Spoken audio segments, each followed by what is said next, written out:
The sight of Nora Everett's tear-stained face in the reflection of her bedroom window would haunt her for years to come, though she did not know it yet as she stood there on that scorching afternoon in August of 1882, watching the dust settle on the road where Thomas Murphy's wagon had just disappeared into the distance.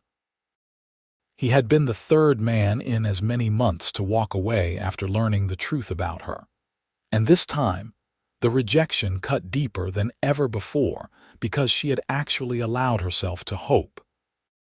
"You are worth more than your ability to bear children," her sister Margaret had told her that morning. But those words felt hollow now as Nora pressed her palm against the warm glass and fought back another wave of tears. At 23 years old, she had resigned herself to a life of spinsterhood in Austin, Texas. A fate that seemed unbearable in a town where every woman her age was already married with at least one child bouncing on her hip. The doctor in San Antonio had confirmed it 2 years ago after her monthly courses had stopped entirely. Something had gone wrong inside her body, some damage from the fever that had nearly killed her when she was 19. The medical terms meant nothing to Nora, but the conclusion was crystal clear. She would never conceive a child. The news had devastated her parents, who had passed away within 6 months of each other shortly after, leaving Nora and Margaret to run their small seamstress shop on Congress Avenue. Margaret burst through the bedroom door without knocking, her brown eyes flashing with indignation. "That coward," she spat, pulling Nora away from the window.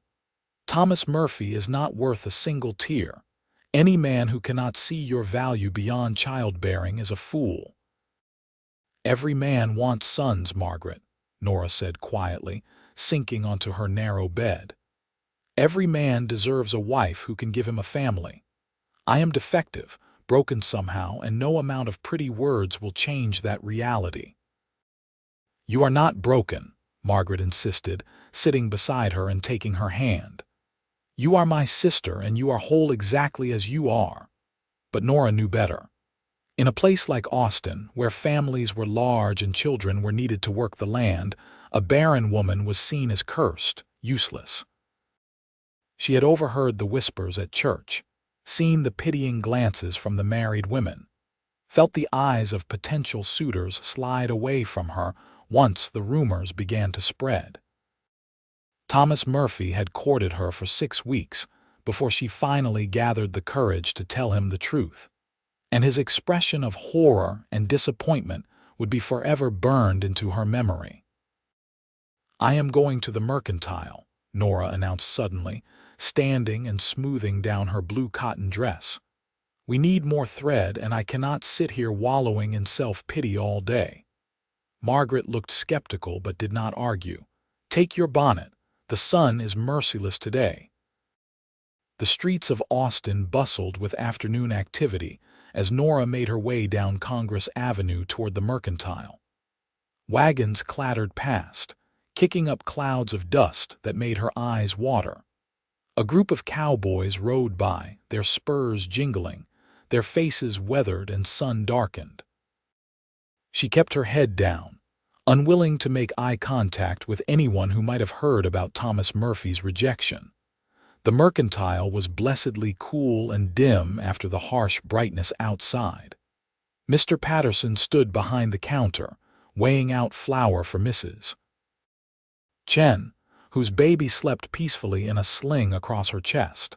Nora felt the familiar pang of longing and pushed it down ruthlessly as she moved toward the thread display. "Excuse me, miss." The voice was deep and unfamiliar, tinged with a slight drawl that suggested someone who spent more time outdoors than in. Nora turned and found herself looking up at a tall man with sun-streaked brown hair and the most striking gray eyes she had ever seen. He held his hat in his hands, twisting the brim nervously, and there was a smudge of dirt on his jaw that suggested he had ridden hard to get into town. "Yes," she asked cautiously. "I am looking for thread," he said, gesturing helplessly at the colorful spools. My housekeeper quit last week, and I have got a shirt that needs mending before it falls apart entirely, but I cannot tell one color from another in this light."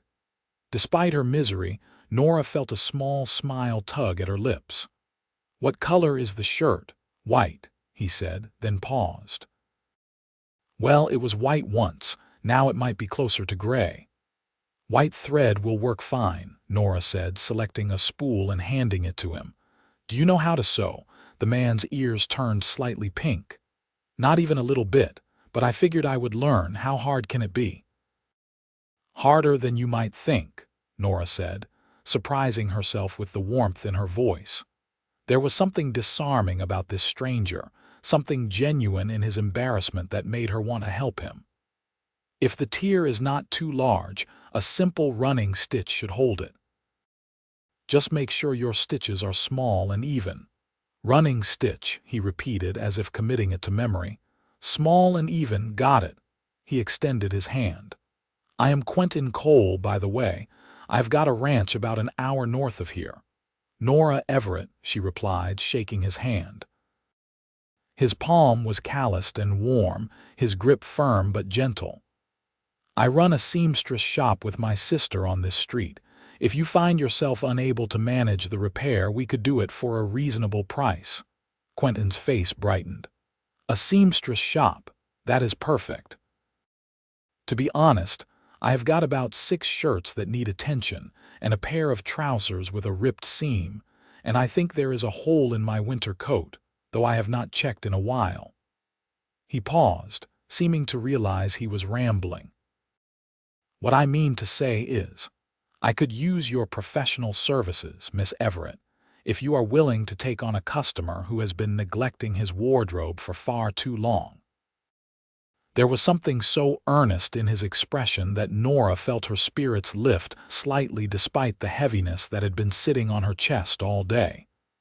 "Bring your mending by tomorrow morning. We open at 8. "I will be there," Quentin promised. He paid Mr. Patterson for the thread, tipped his hat to Nora, and strode out of the mercantile with the easy confidence of a man comfortable in his own skin. Mrs. Patterson, who had been pretending not to listen from her position near the canned goods, sidled up to Nora with a knowing look. "That is Quentin Cole," she said in a stage whisper. "Took over the old Morrison ranch about a year ago. Works it all by himself, which is quite a feat for a spread that size. Keeps to himself mostly, but he is always polite when he comes to town. And single," she added with a meaningful look. "I am not interested," Nora said quickly, but her cheeks warmed under Mrs. Patterson's scrutiny. "Of course not, dear," Mrs. Patterson said in a tone that suggested she believed quite the opposite. "Still, there is no harm in taking in his mending, is there?" Nora purchased her thread and fled before Mrs. Patterson could say anything else. But as she walked back to the shop, she found herself thinking about Quentin Cole's gray eyes and the way he had twisted his hat brim nervously while talking to her, as if he found her presence unsettling in a good way.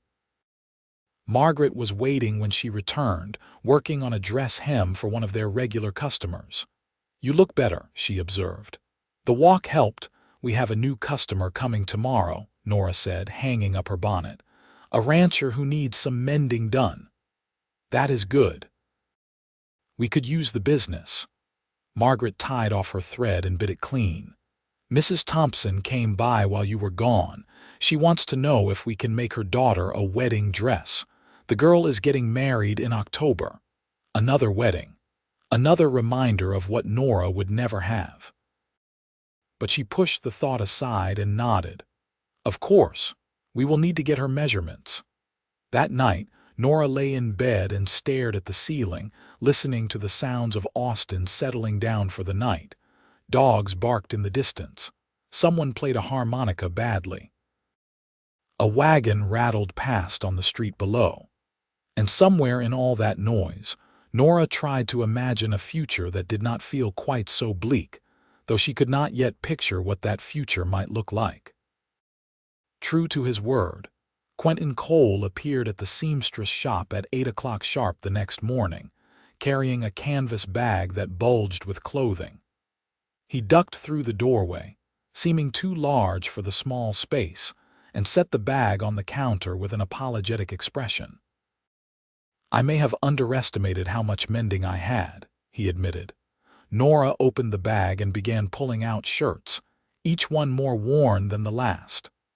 There were tears in the seams, missing buttons, frayed cuffs, and one shirt that had a hole large enough to fit her fist through.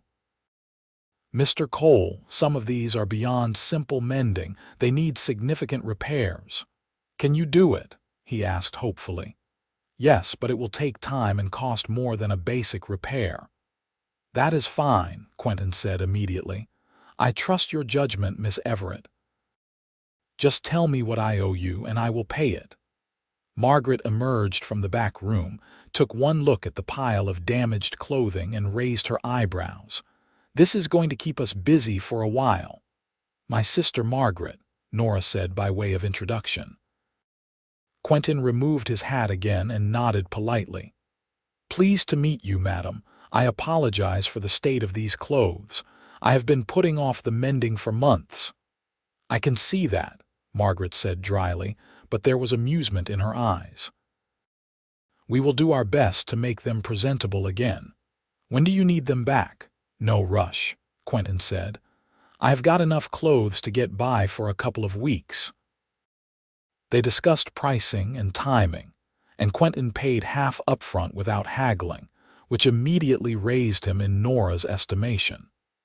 Many of their customers tried to negotiate down their already reasonable rates, but Quentin simply counted out the money and handed it over with a grateful smile. "I appreciate this, Miss Everett," he said as he prepared to leave. "You are saving me from having to learn to sew, which I suspect would have ended badly." "You might want to learn the basics anyway," Nora suggested, "for emergencies when you cannot get to town." Quentin considered this, then nodded slowly. "You are probably right. I do not suppose you give lessons." The question caught Nora off guard. "Lessons? In sewing? Basic repairs, that kind of thing?" He shifted his weight, looking oddly vulnerable. "I would pay for your time, of course. It is just that living alone on the ranch, there are a lot of things I need to figure out, and sewing is one of them." Margaret, who had been sorting through the mending, shot Nora a meaningful look that clearly said, "Say yes, you fool." "I suppose I could teach you some basic stitches," Nora heard herself say. "When did you want to start? Would this Saturday work? I usually come to town on Saturdays anyway for supplies." They arranged for him to come by the shop at 2 in the afternoon, after the Saturday rush died down. Quentin thanked them both again and left, and the moment the door closed behind him, Margaret rounded on Nora with barely contained excitement. "He likes you," Margaret announced. "He needs a seamstress," Nora corrected, but her heart was beating faster than normal. "He needs a wife, and he is looking at you like you might be the answer to that particular problem." "Margaret, stop." Nora busied herself with sorting Quentin's mending, trying to ignore the flutter of hope that had taken up residence in her chest. "Even if he were interested, which I doubt, it would not matter. As soon as he learns about my situation, he will disappear just like all the others." Margaret opened her mouth to argue, then seemed to think better of it. Instead, she simply said, "Maybe this one will be different." But Nora had heard those words before, and she no longer believed them. Still, she could not help but look forward to Saturday with an anticipation she had not felt in a long time. The next few days passed in a blur of work. Nora and Margaret tackled Quentin's mending alongside their regular orders, and Nora found herself taking extra care with his shirts, making sure each stitch was perfect, each button secured properly. She told herself it was simply professional pride, but deep down she knew it was more than that. Saturday arrived sunny and warm, typical for Texas in August. The morning rush at the shop kept Nora too busy to feel nervous, But as 2 o'clock approached, she found herself checking her reflection in the small mirror they kept in the back room and smoothing down her hair more times than was strictly necessary. Quentin arrived promptly at 2, looking freshly washed and wearing one of his better shirts, though Nora noted it could use a button replaced on the cuff. He carried a small basket, which he set on the counter with a slightly sheepish expression. "My neighbor, Mrs. Richardson, sent these," he said, uncovering the basket to reveal a dozen golden biscuits.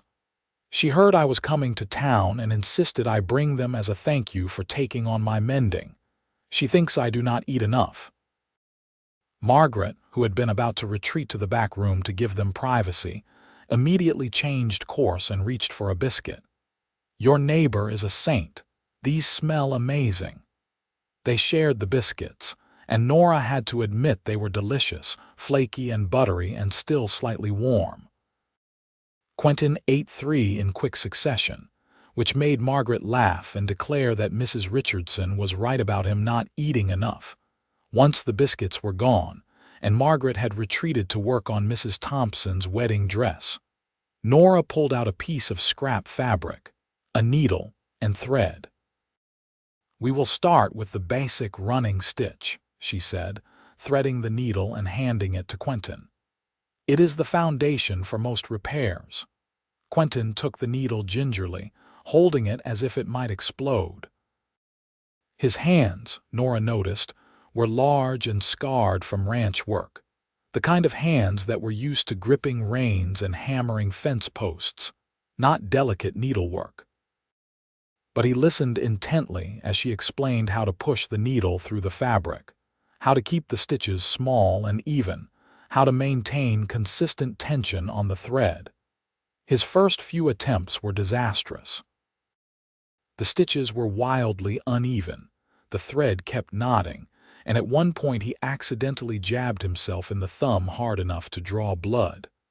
But he did not give up, and Nora found herself charmed by his determination. "This is harder than breaking a horse," Quentin muttered after his 10th attempt. "Different skills require different kinds of patience," Nora said, moving closer to guide his hand. She was acutely aware of the warmth radiating from his body, the faint scent of soap and leather that clung to him. "Try again, but slower this time. There is no rush." With her hand lightly resting on his, guiding the movement of the needle, Quentin managed a row of stitches that were almost even. He looked up at her with such genuine triumph that Nora felt her heart skip. "I did it," he said, grinning. "You did," Nora confirmed, smiling back. "With practice, you will get better." They worked together for another hour, and Nora was surprised by how comfortable she felt in Quentin's presence. He asked questions about her work, seemed genuinely interested in the craft of sewing, and told her stories about life on the ranch that made her laugh. He described his ornery rooster who attacked him every morning, the milk cow who had a talent for escaping her pen, and the horse who refused to be ridden by anyone but him. "It sounds lonely," Nora observed. "Living out there by yourself." Quentin's expression grew more serious. "It can be," he admitted, "but I like the work and the land is good. I am building something that will last, something I can be proud of." He paused, then added quietly, "I just wish I had someone to share it with." The words hung in the air between them, heavy with meaning. Nora felt her throat tighten with the familiar weight of her secret. This was the moment when she should tell him, when she should warn him away before either of them got hurt. But the words would not come, and instead she simply said, "I am sure you will find someone." "Maybe I already have," Quentin said softly, and the look in his eyes made Nora's breath catch. Before she could respond, the shop door burst open and Mrs. Henderson swept in, demanding immediate attention for a torn dress she needed for a party that evening. The spell was broken and Quentin stood, carefully setting aside his practice fabric. "Same time next week?" he asked. Nora nodded, not trusting her voice. She watched him leave, then turned to deal with Mrs. Henderson's emergency, but her mind was miles away, riding north to a ranch she had never seen, imagining a life she could not have. That night, Margaret confronted her. "You need to tell him." "Tell him what?" Nora asked, though she knew perfectly well what her sister meant. "About your condition. He is falling for you, Nora, and you are falling for him. The longer you wait, the harder it will be." "I know," Nora whispered. "But Margaret, I am so tired of seeing that look in men's eyes when I tell them. That disappointment, that pulling away. I just want to enjoy this for a little while longer before it all falls apart." Margaret pulled her into a fierce hug. "I understand, but you cannot wait too long. It would not be fair to either of you."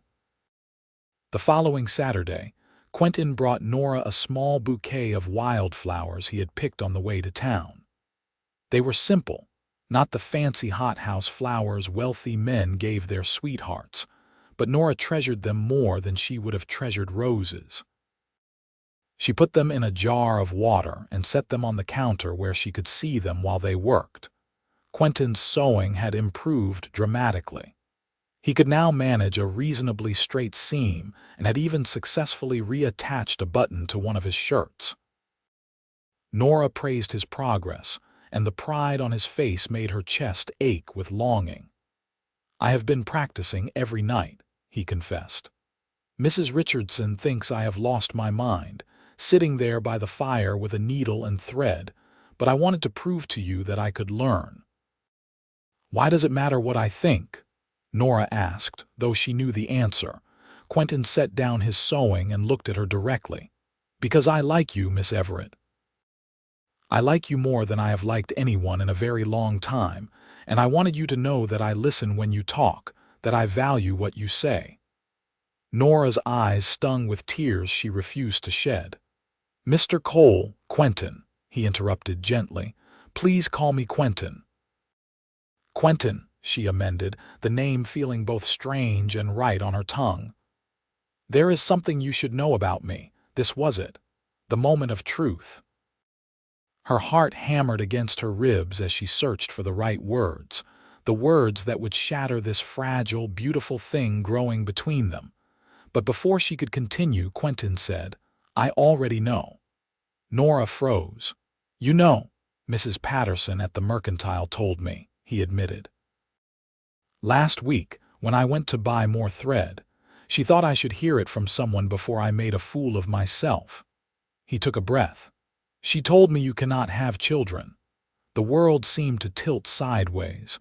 Nora gripped the edge of the counter to steady herself. "And you came back anyway," she said slowly. "Of course I came back."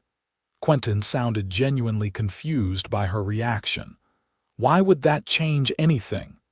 "Because every other man I have told has walked away," Nora said, her voice breaking.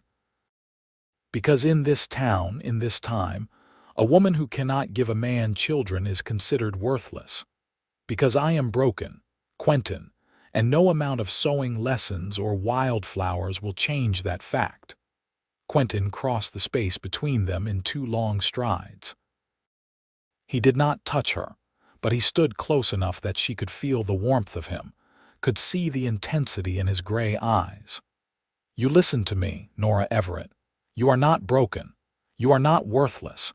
Any man who thinks your value lies solely in your ability to bear children is not worthy of you." "But you want a family," Nora protested. "Every man wants sons to help on the ranch, daughters to care for in his old age."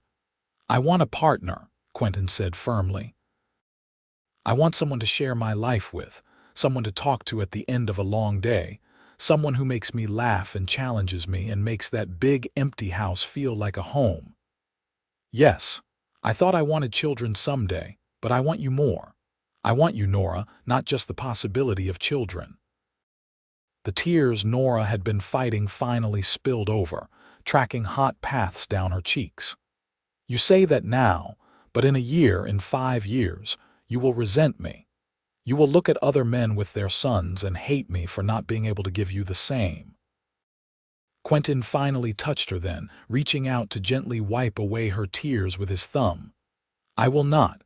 I swear to you I will not." "How can you be sure?" Nora whispered. "Because I have already lost people I loved," Quentin said quietly. "My parents died of cholera when I was 20. My younger sister died 2 years later from pneumonia. I spent 5 years working on other people's ranches, saving every penny, so I could buy my own place and build a life that would honor their memory. And in all that time, in all that grief and loneliness, I never once thought that what was missing was children. What was missing was someone to love, someone to build a life with." He cupped her face gently. "I found that someone, Nora. I found you. And I am not going to walk away because of something that does not matter nearly as much as you think it does." "I am so scared," Nora admitted. "I am scared to believe you. I am scared to hope." "Then let me hope for both of us," Quentin said. "Let me prove to you that I mean what I say. Court me properly. Let me take you to dinner. Let me show you the ranch. Let me spend every day showing you that you are exactly what I want." From the back room, Margaret called out, "For the love of all that is holy, Nora, say yes." Despite everything, Nora laughed, a watery, trembling sound. "My sister is very subtle." "I like your sister," Quentin said, grinning. Then his expression grew serious again. "What do you say, Nora? Will you let me court you?"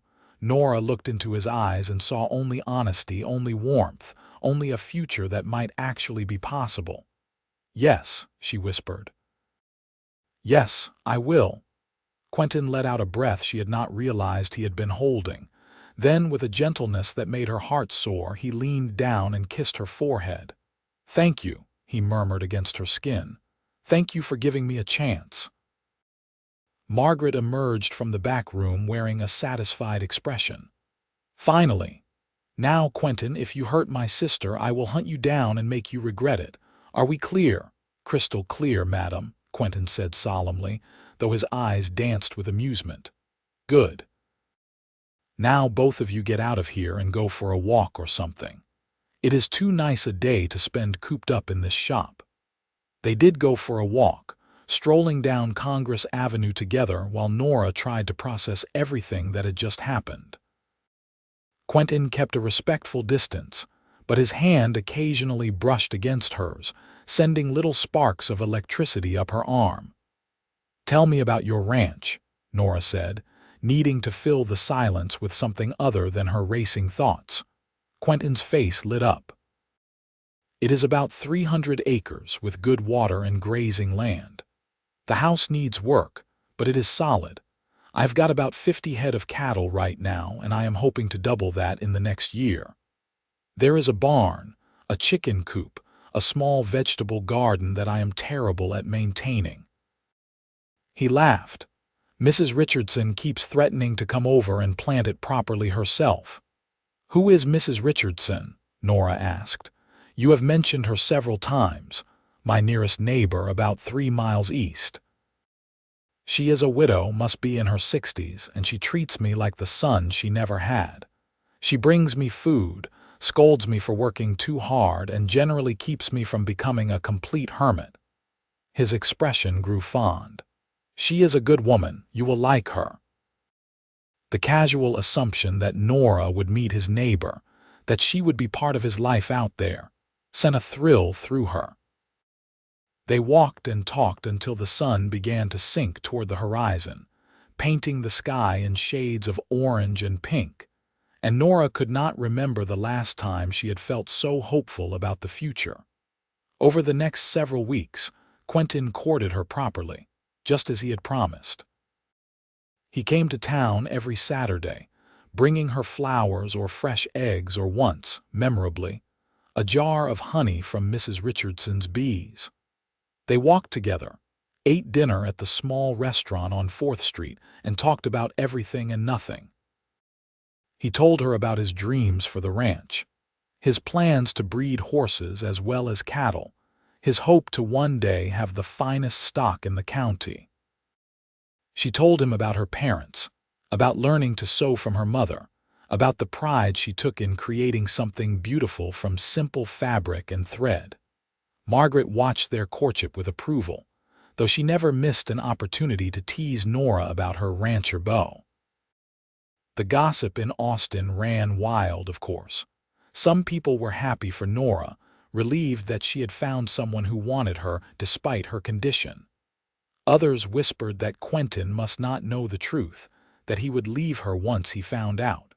But Nora tried not to listen to the whispers. She focused instead on the solid warmth of Quentin's hand in hers, the way he looked at her like she was precious, the growing certainty that maybe, just maybe, this was real. 6 weeks into their courtship, Quentin invited her to visit the ranch. "I want you to see it," he said. "I want you to see the life I am building and tell me if you can imagine yourself there." Margaret insisted on coming along as chaperone, though she spent most of the wagon ride north conspicuously pretending to nap, giving Nora and Quentin as much privacy as was proper. The journey took just over an hour, and with every mile they traveled, Nora felt her anticipation grow. The ranch, when they finally arrived, was everything Quentin had described and more. The house was indeed rough around the edges, but it sat on a small rise with a view of rolling hills and a creek that sparkled in the afternoon sun. The barn was sturdy, the fences well maintained, and there was a quality to the land itself that spoke of careful stewardship and pride. Quentin helped Nora down from the wagon, his hands lingering on her waist. "What do you think?" "It is beautiful," Nora said honestly. "You have built something wonderful here, Quentin." He showed them around, pointing out his plans for future improvements, introducing them to his horses and the ornery rooster he had told her about. Margaret made approving noises and asked intelligent questions about the cattle business, but Nora could tell her sister was really evaluating whether this place could be a good home for her. Mrs. Richardson arrived before they left, a spry old woman with sharp eyes and a warm smile. She swept Nora into a hug as if they were already old friends and declared that it was about time Quentin found himself a good woman. "He works too hard and eats too little," Mrs. Richardson told Nora. "Someone needs to take him in hand." "I am standing right here," Quentin protested, but there was no heat in it. "I know, dear," Mrs. Richardson said, patting his arm. "Now hush while I get to know this lovely young lady, Mrs." Richardson invited them to her house for supper, and they spent a pleasant evening eating her pot roast and listening to her stories about the early days of ranching in the area. She had homesteaded the land with her husband 40 years ago, back when Austin was barely more than a village and danger lurked around every corner. Her husband had died 10 years ago, but she had kept the ranch running with the help of a few hired hands and sheer determination. "Life out here is not easy," Mrs. Richardson told Nora as they washed dishes together after the meal. "It is isolated, the work is hard, and there are days when you will wonder why you left the comforts of town. But if you have the right partner, if you have love and respect and shared purpose, it can also be the most rewarding life imaginable." "Did you have children?" Nora asked, then immediately wished she could take the question back. "I am sorry, that was too personal, but Mrs. Richardson just smiled sadly. "We wanted them desperately. I lost 3 babies before they were born, and then the doctors told me it would kill me to try again. It nearly destroyed us for a while. My husband mourned the sons he would never have, and I felt like I had failed him." She dried a plate slowly, her eyes distant. "But eventually we realized that what we had, the partnership we had built, was enough. More than enough. We had 40 years together, and I would not trade a single day of it, even knowing how it ended." Tears pricked Nora's eyes. "How did you get past the fear that he would resent you?" "I watched his actions instead of listening to my doubts," Mrs. Richardson said simply. "And his actions showed me every day that I was loved, valued, wanted, Not for what I could give him, but for who I was. She took Nora's hand. Quentin is a good man. He would not have brought you here if he were not serious about you. Trust him, dear. Trust his love. On the ride back to Austin, with Margaret genuinely asleep this time, Quentin said quietly, "Mrs. Richardson told you about her children, did not she? How did you know?" Nora asked. "She told me the story when I first met her, after I mentioned I was interested in courting you," Quentin said. "She wanted me to understand what I was signing up for, I think." But hearing her talk about her marriage, about the life she and her husband built together, it just confirmed what I already knew. Love is not about children or legacy or any of that. It is about finding someone who makes you want to be better, who you want to wake up next to every morning for the rest of your life. He glanced at her. "You are that person for me, Nora. You are that person for me too," Nora whispered. 3 months after their first meeting, on a cool evening in November, Quentin asked Nora to marry him. They were sitting on the porch of the seamstress shop, watching the stars come out, when he suddenly dropped to one knee and pulled out a simple gold ring. "Nora Everett, I love you more than I thought it was possible to love another person," he said, his voice rough with emotion.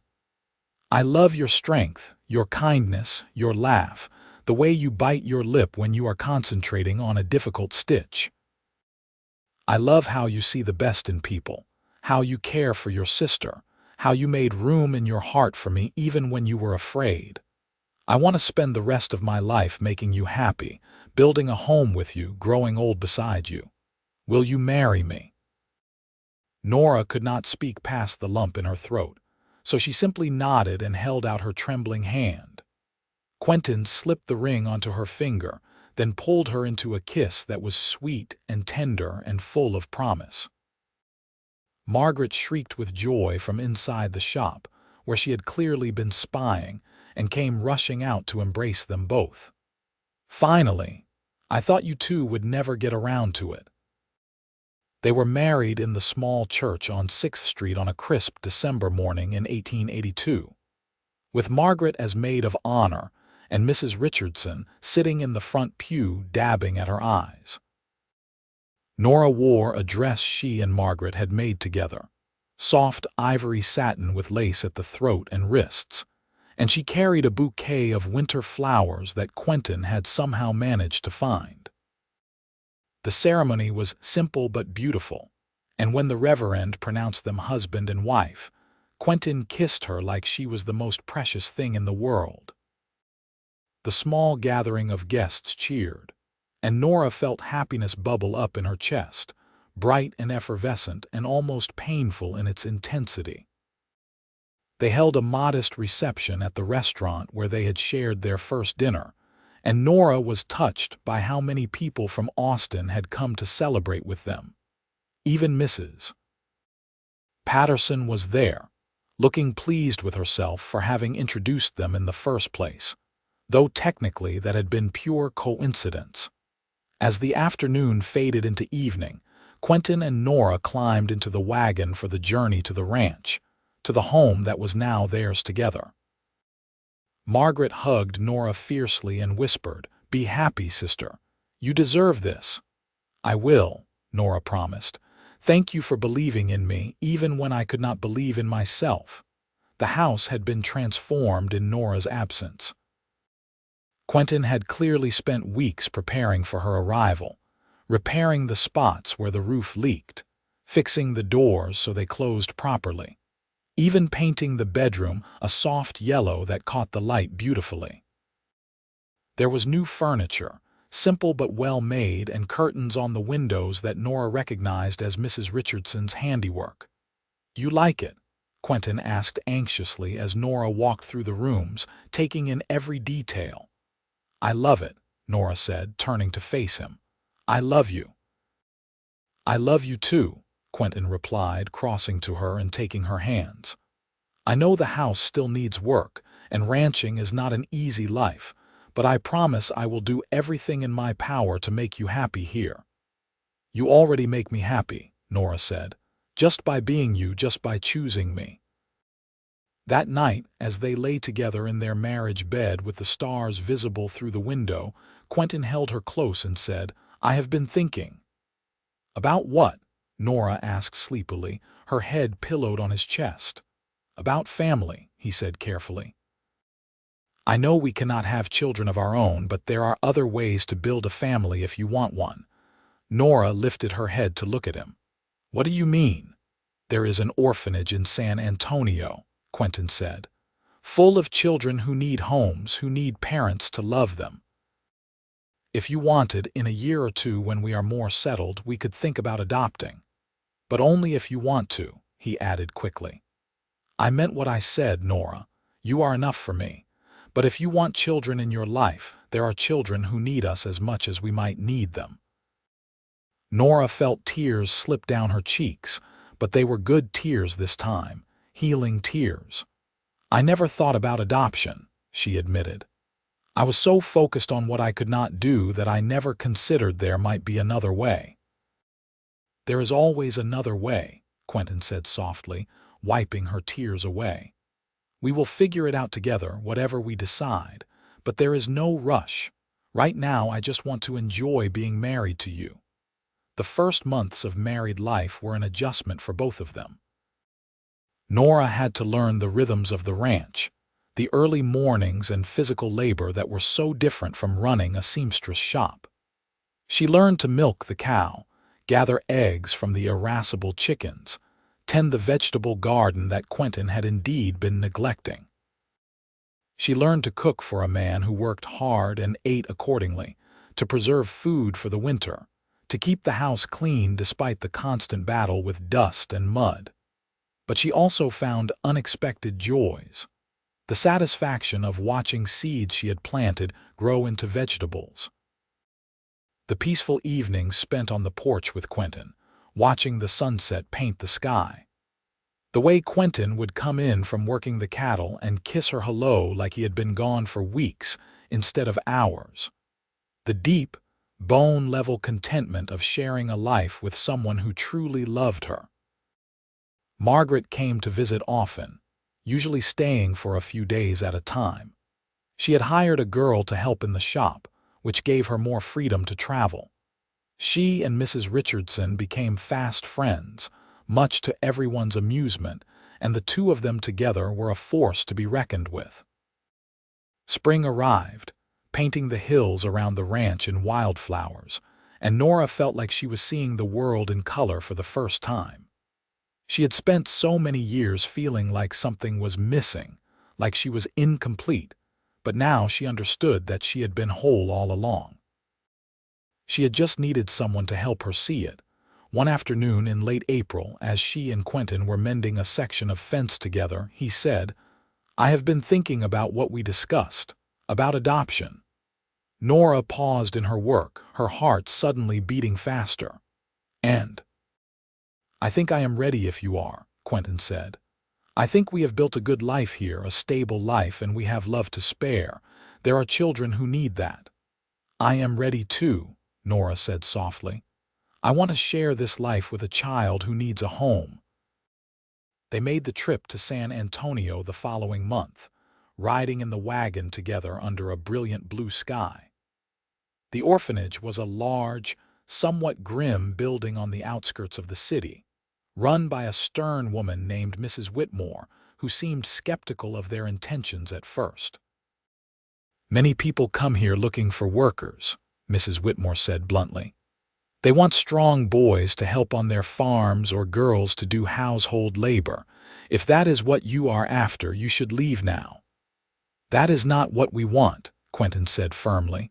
"We want to give a child a home, a family. Love and security and a future." Mrs. Whitmore studied them for a long moment, then nodded slowly. "Very well, come with me." The children ranged in age from infancy to 16, and they all had the same hollow, wary look in their eyes, the look of young people who had learned not to hope for too much. Nora's heart broke for every single one of them. They met several children that day, but it was a boy named Daniel who caught Nora's attention.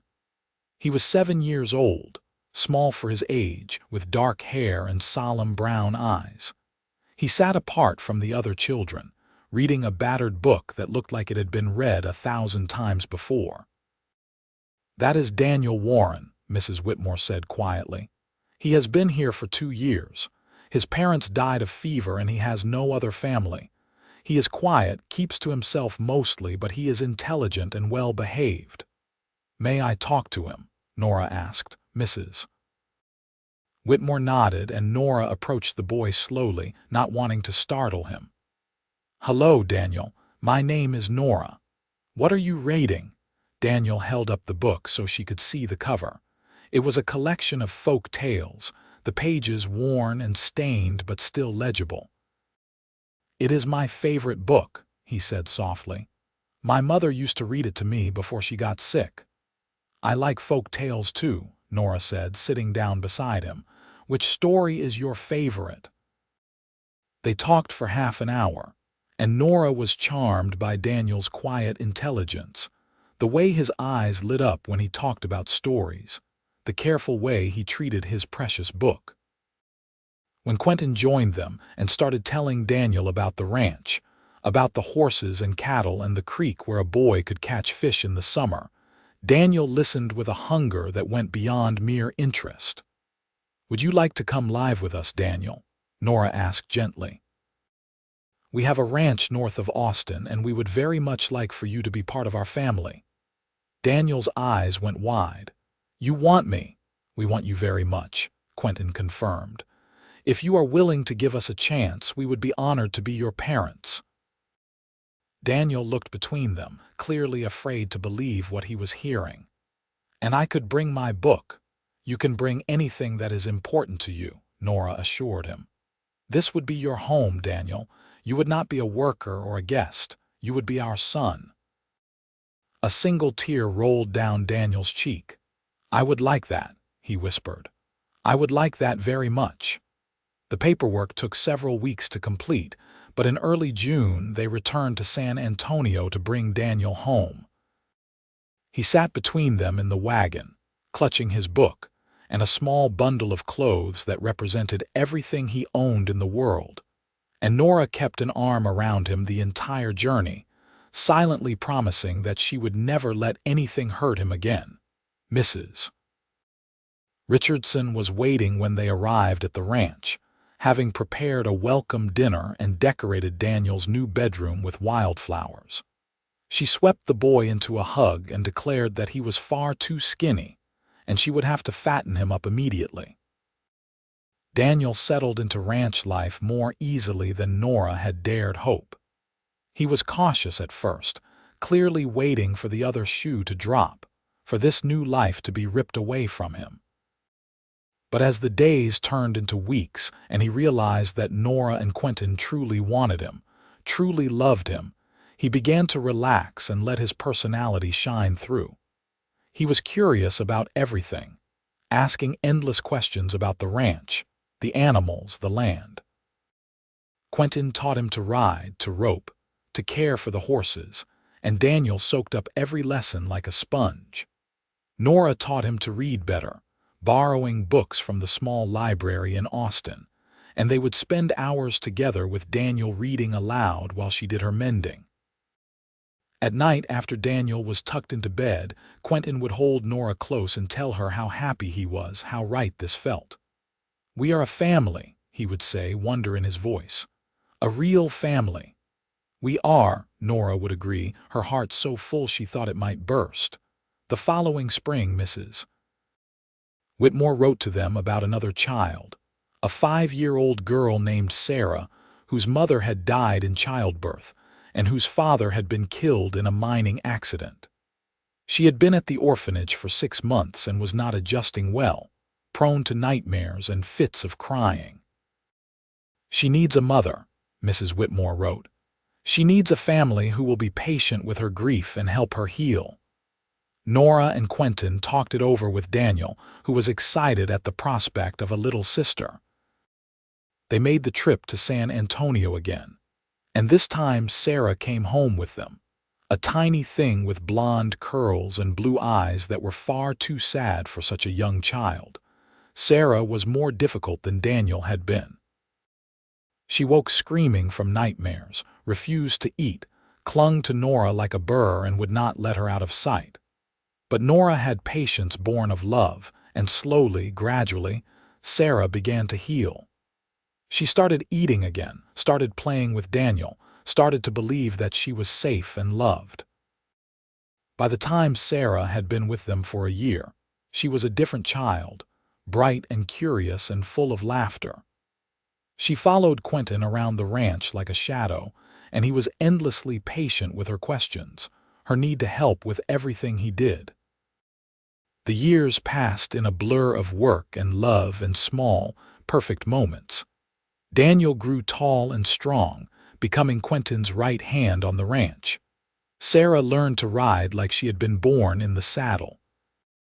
They added 2 more children to their family, siblings named Thomas and Emma, whose parents had died of influenza. And the house that had once seemed too large and empty was now filled with noise and life. Margaret eventually moved to the ranch permanently, claiming that she was tired of running the shop alone and wanted to be closer to her nieces and nephews. She took over a small cottage on the property and spent her days sewing, tending an impressive vegetable garden and spoiling the children shamelessly. Mrs. Richardson remained a constant presence in their lives until she passed away peacefully in her sleep at the age of 78. She left her ranch to Quentin and Nora, trusting them to care for it as she and her husband had done. Quentin merged the 2 properties, creating one of the largest and most successful ranches in the county. On their 10th wedding anniversary, Quentin surprised Nora with a trip to San Antonio, just the 2 of them, leaving the children in Margaret's capable care. They stayed in a nice hotel, ate at fancy restaurants, and walked through the city like the young lovers they had been a decade earlier. "Do you ever regret it?" Nora asked one evening as they strolled along the river. "Marrying me, taking on children who are not your blood, building this unconventional life." Quentin stopped walking and pulled her into his arms. "Never," he said firmly. "Not for a single second. You are the best thing that ever happened to me, Nora. You and our children, our family, this life we have built together. It is better than anything I could have imagined when I walked into that mercantile 10 years ago looking for thread." "I love you," Nora said, reaching up to cup his face. "Thank you for seeing me when I could not see myself. Thank you for loving me when I thought I was unlovable." "You were always lovable," Quentin said. "Always worthy. I just got lucky enough to be the one who convinced you of it." They returned home to find the house in a state of controlled chaos. Daniel, now 17, had apparently decided to teach the younger children to rope, and had somehow managed to lasso one of the porch posts instead.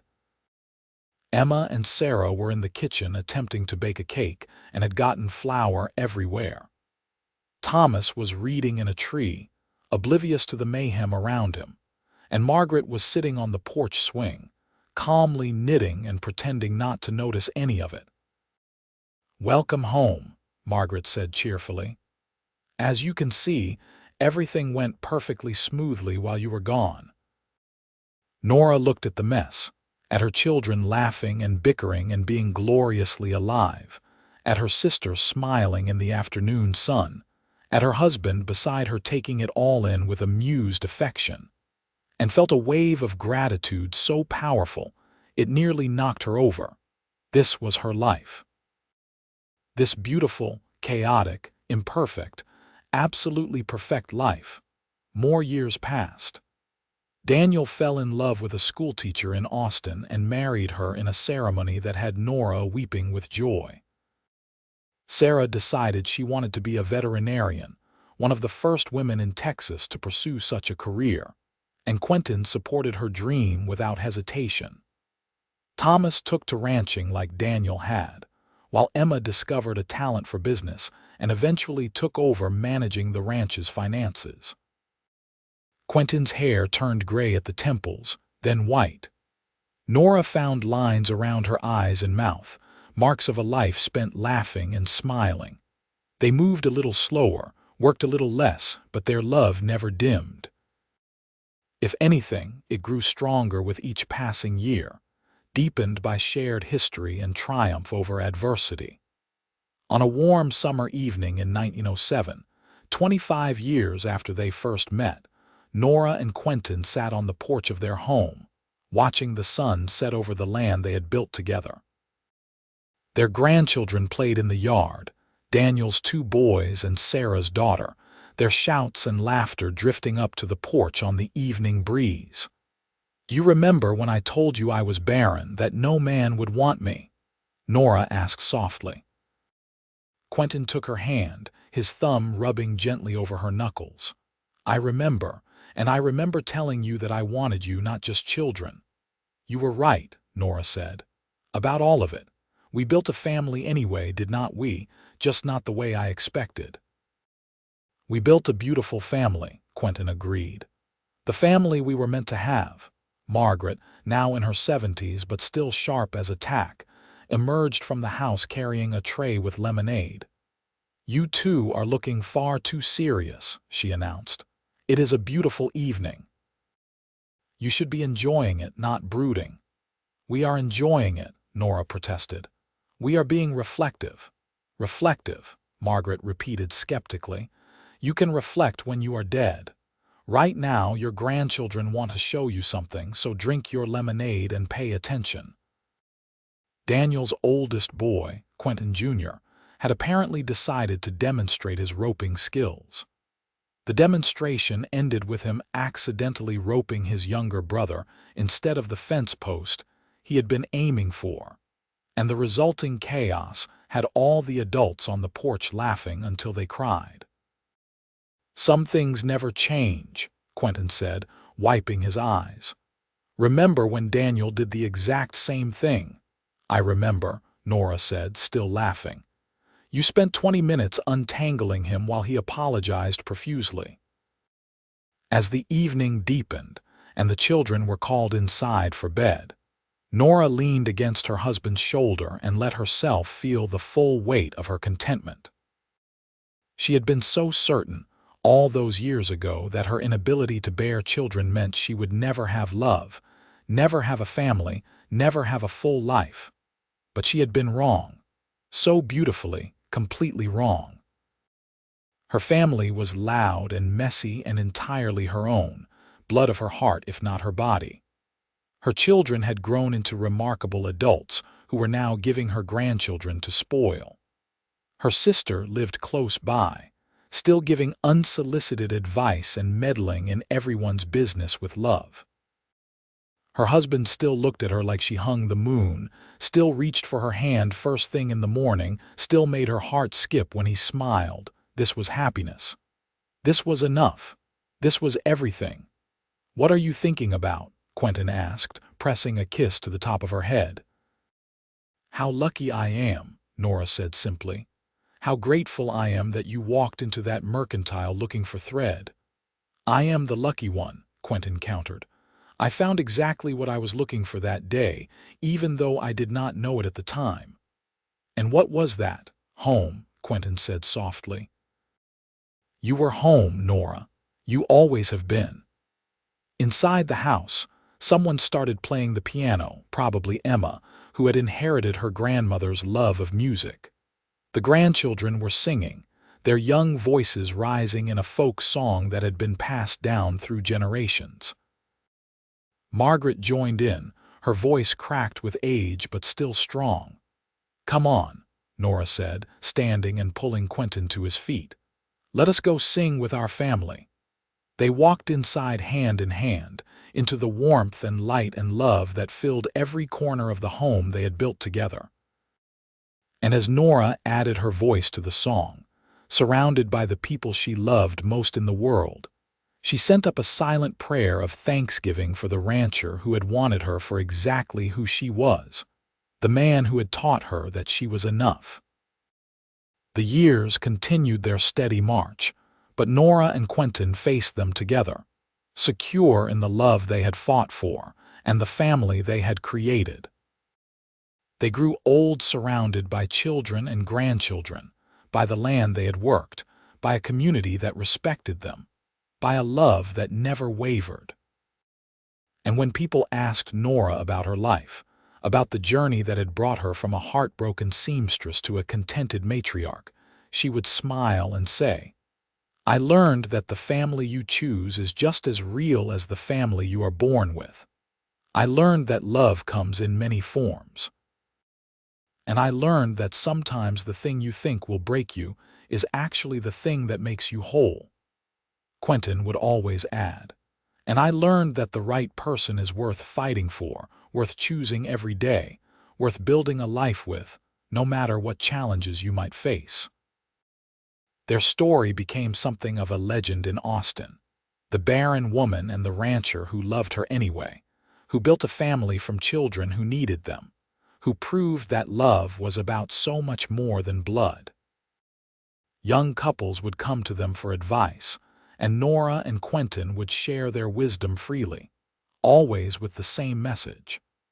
Love is a choice you make every day, and the only thing that matters is choosing someone who will make that choice right back.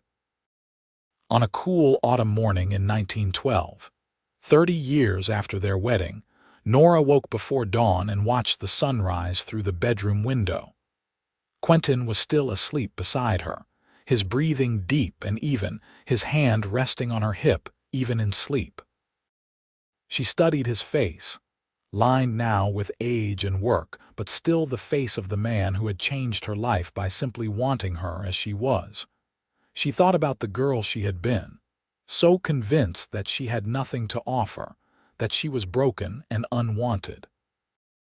She thought about all the tears she had shed, all the rejection she had endured, all the nights she had lain awake wondering if she would ever be enough for someone. And then she thought about everything that had come after. The love, the laughter, the children, the grandchildren, the life rich with meaning and purpose. She thought about how none of it would have happened if she had given up, if she had accepted the town's verdict that she was worthless. But most of all, she thought about Quentin, the man who had seen past the one thing she could not change and loved everything else about her with a fierce, unwavering devotion that had never dimmed in 3 decades. "Good morning," Quentin murmured sleepily, his eyes opening to find her watching him. "You are up early." "I was just thinking," Nora said, snuggling closer to him. "About what?" "About how I would not change a single thing," she said. "Not one moment, not one decision. This life, our life, it is exactly what I needed, even though I did not know it back then." Quentin pulled her close and kissed her forehead. "I feel the same way. Every day with you has been a gift, Nora, every single day."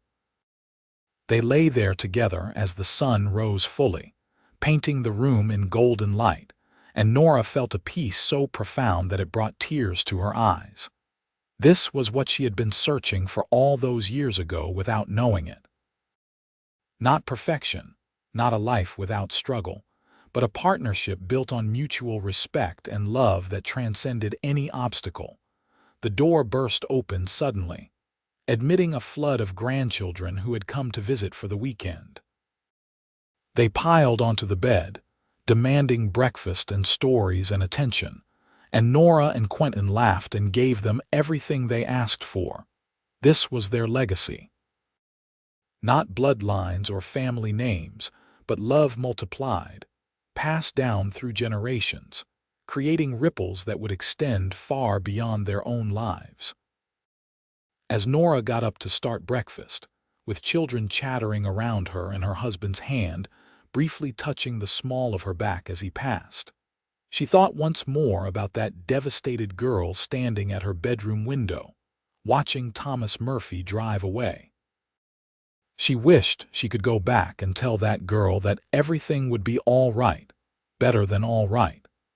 She wished she could tell her that the thing she thought would ruin her life would actually lead her to her greatest happiness. She wished she could tell her that a rancher with gray eyes and a bag full of mending would walk into her life and change everything. But mostly, she wished she could tell that girl to hold on, to keep hoping, because love was coming. The right love, the forever love, the love that would prove that she had always been enough, just as she was. The story of Nora and Quentin lived on long after they were gone, told and retold by their children and grandchildren, by the people of Austin who remembered them, by anyone who needed to hear that sometimes the endings we think we want are not nearly as beautiful as the ones we never expected. Their ranch remained in the family for generations, a testament to what two people could build when they chose love over convention, partnership over expectation, and each other over everything else. And though many years would pass, and the world would change in ways Nora and Quentin could never have imagined, one truth remained constant. Real love, the kind that sees you and chooses you and stands by you through everything, that kind of love can overcome any obstacle. Even the obstacles we think are insurmountable. It just takes finding the right person, the one who looks at you and says, "I want you not just what you can give me. I want you exactly as you are." And for Nora Everett Cole, that person had been a rancher named Quentin who walked into a mercantile one August afternoon looking for thread, and found instead the love of his life. The woman who could not give him children but gave him everything else that mattered. The woman who made his house a home, his land a legacy, his life complete. They built their forever together, one day at a time, one choice at a time, one act of love at a time. And in the end, that was more than enough. It was everything.